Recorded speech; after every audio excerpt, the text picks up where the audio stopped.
تایمینگ بیلر مدل RSA 86 شامل 2 مرحله می باشد. مرحله اول تایمینگ پیستون با چنگک ها.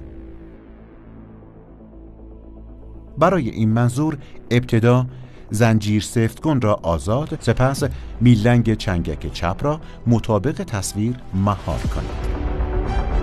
سپس قفل زنجیر آن را باز و زنجیر آن را جدا کنید.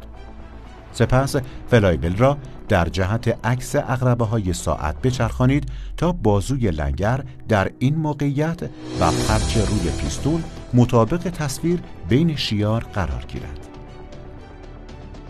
سپس لبه میلنگ چنگک چپ را روبروی پرچ قرار دهید و آن را ثابت کنید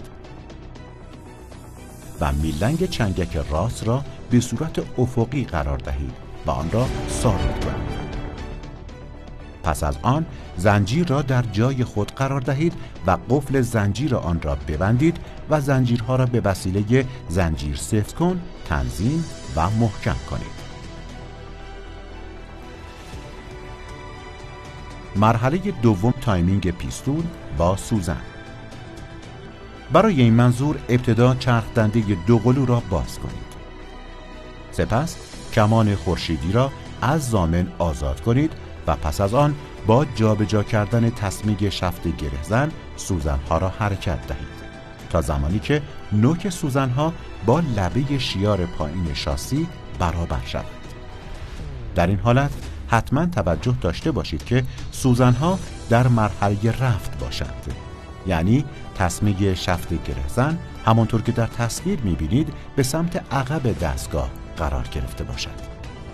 سپس چرخدنده بزرگ گرهزن را در جهت عکس عقربه‌های ساعت بچرخانید تا زمانی که گوش اهرم استپ گرهزن با برجستگی داخل چرخدنده بزرگ گرهزن درگیر و برخورد نماید.